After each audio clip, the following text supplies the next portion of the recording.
Hey everyone, it's Justine. Welcome to a new video. Today I'm going to be doing a video on background techniques, but not just individual background techniques, but how you can combine them in order to make some more interesting cards. I'm collaborating today with Laura, who's also doing background techniques, so be sure to check out her YouTube channel for more ideas. She is a really awesome card maker, and it's definitely worth taking a look at her channel. So to begin, I'm using a die to trace a circle on the front of my card. Now very quickly here, because it has nothing to do with the background technique itself, I'm stamping a layering stamp from Altenew. This is the Hibiscus layering stamp. When it's all done, it looks like this. It's really quite a pretty stamp. I wanted to add also the leaves, so I stamped the first layer onto some masking paper and fussy cut it. I then layered it over top of the stamped flower to protect it, and I went ahead and stamped the leaf in all the layers. Now, normally I create my backgrounds first and then I work from there. This card is a little bit different in that I'm creating all the elements first and the background last. I wanted to share a little tip from you. I'm using a scrapbook.com water brush pen that actually doesn't have any water in it at the moment. I'm picking up the ink and I'm filling in that white spot that was left from the masking. Sometimes that happens when you don't push hard enough on your stamps or the masking paper that you're using is a little too thick. Now I'm going to go ahead and add my sentiment. This is from scrapbook.com and it's one of those funny ones which I absolutely love to add to my cards. Thanks for always being there when I can't afford therapy. Who doesn't have a friend that they can send this to? And now to move on to the background. I am so excited about these. I just picked them up the other day. They're Spellbinders nesting dies, but they don't die cut. What they do is they foil. So what I've done is I've layered two of these circles, one inside the other for extra interest. And I'm grabbing some purple tape, washi tape, whichever you have in your stash, just to hold them together in place. I'm then grabbing a thicker piece of washi tape to use almost like a hinge. So I have it attached to the dies, but what this allows me to do is actually lift up the dies and I'm able to slip the foil underneath. And then I can close it off here and I'm ready to begin foiling. So I've trimmed down my foil to kind of be roughly a little larger than the dies themselves. And I'm getting my Glimmer machine all ready here, which includes making it heat up. You can see the button's red right now and it will turn green when it's all ready to go. So I'm going to go ahead and I'm going to place my card on top with the dies and I'm going to press the button. When the button stops flashing and turns a solid green, then you can go ahead and add your plates for the shimmer, or for the Glimmer machine rather. It's just 2 plates and it comes with the machine. You take this out of the machine itself and run it through a die cutting machine for extra pressure. Now this particular Glimmer foil machine works really well with the Platinum 6, and it works in the Big Shot as well. Then using my tweezers, because these dies can be a little bit hot still, I'm going to remove them. And it adds this beautiful foiled frame around my areas of my card. And you can even see that the dots even appear over top of the flower. So this is one way to add interest to your background that looks absolutely gorgeous. I have these in circles, squares, and rectangles, and I'm really happy with them. It's a great way to add some subtle elegance to your card. Now, originally I was going to put this on a white background. I love white on white, but it was a little too bare for me, even for my taste. So I'm going to go ahead and layer this. This is another thing you can do to add interest to your background, of course, and this is something we do as crafters all the time. So just adding a simple layer in between this and the card base. I added gold, so it would really make that foil pop that I just put down, and then I glued that on top of the card base.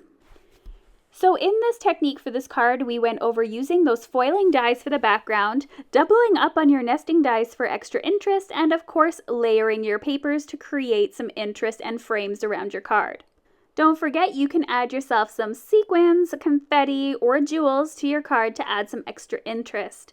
I just tend to put a little bit of liquid glue down and then I use this tool here to pick up my sequins and jewels and add them. You can add as many as you like, just try and keep it really random instead of trying to think about it, because that'll make it look a lot more better and less planned. I always find when I try and plan my embellishments, they don't look as good. So moving on to tip number 2, and this is combining stenciling, stripes or strips of paper, and sequins. So here I'm going to start off with this cloud stencil from My Favorite Things, which is one of my favorite things in my stash because it creates excellent scenes.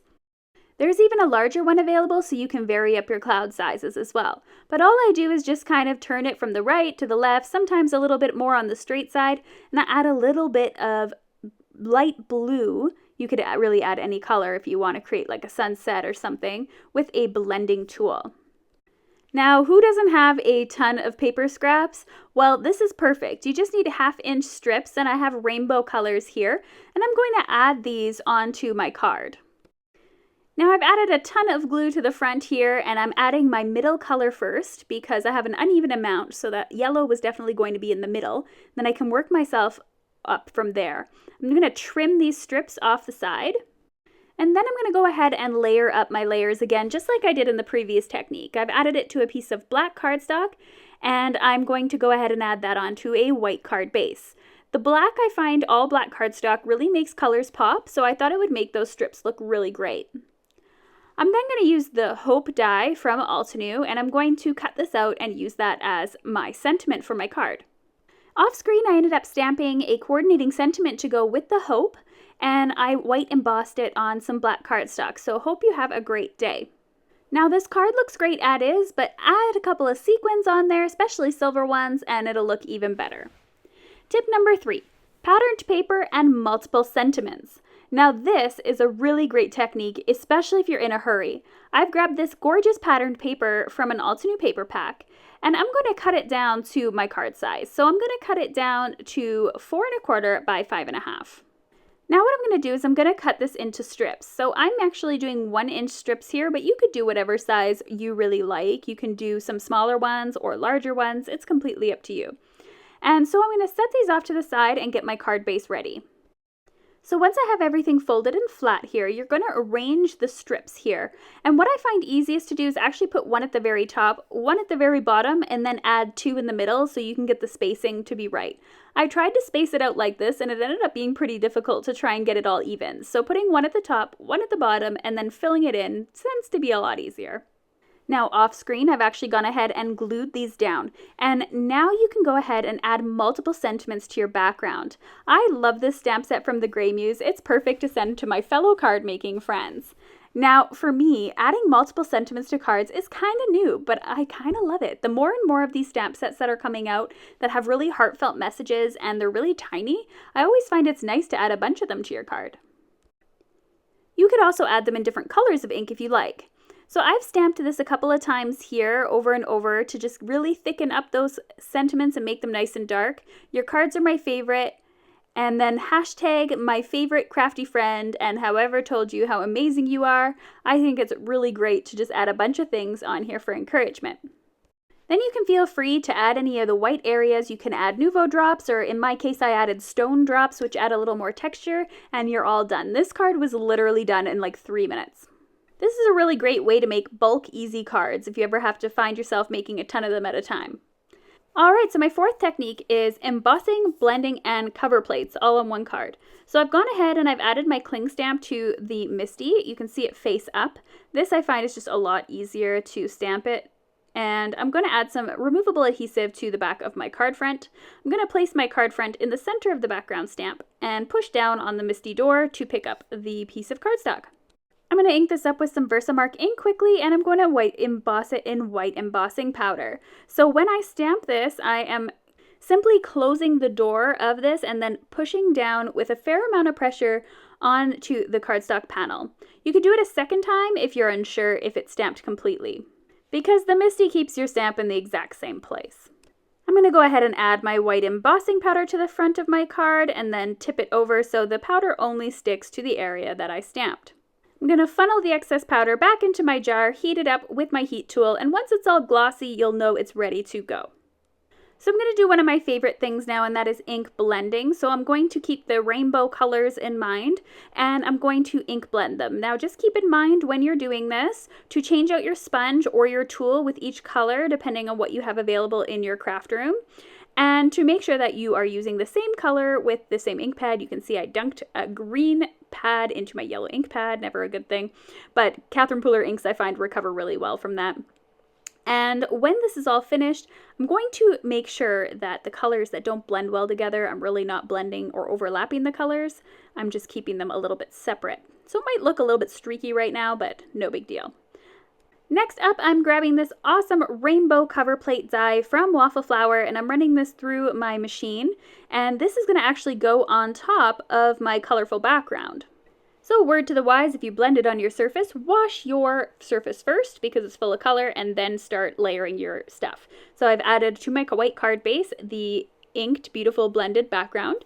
Now I'm going to add this beautiful cover plate die that has a coordinating sentiment stamp as well, so it has all these encouragement sayings, and what's nice about them is they all fit in that little frame that it die cuts.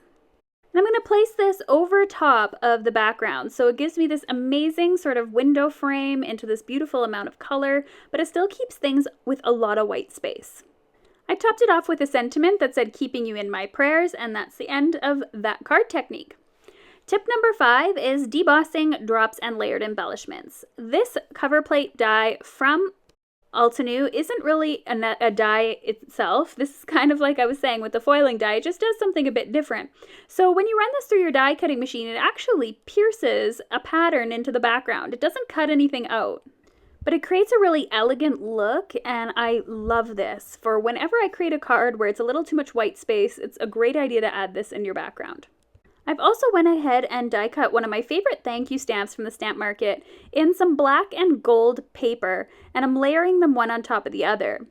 Now this was kind of the end of my card. I was going to add a couple of Nouveau drops and then be kind of done with it, but unfortunately my hands had other plans. So I added this here to the bottom right corner, and I proceeded to add Nouveau embellishment drops randomly throughout here in gold and black. Really elegant, clean and simple, and with that patterned pierced background, it was amazing. And then my tube kind of exploded and I got this big splotch of a Nouveau drop on it, and I tried to remove it with my pick and that didn't work, so I tried removing it with my finger and that definitely didn't work. Now a lot of Nouveau drops you can remove without them staining, but black and red seem to be one of them that it doesn't work, and you'd think this card is kind of lost. In the end, this card wasn't a ton of work. I could have just redid it, but I did something else instead.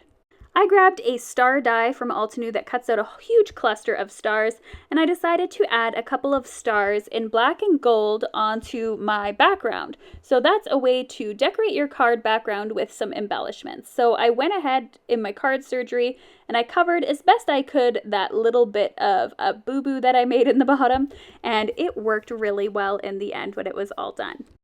To add more interest, I layered the stars in both black and gold, just like I did in the sentiment. And in the end, I think it turned out really quite cool, and you didn't even really need to notice that I made a mistake. I probably would have added a third star though, just to keep that rule of threes, but overall, I'm happy that I didn't have to start from the beginning. So thank you so much for entertaining all of my ideas on how you can combine background techniques. Don't forget to check out Laura's video. I have her linked in the video description below. And have a wonderful start to your week. Thanks so much for watching, everyone, and have an amazing week.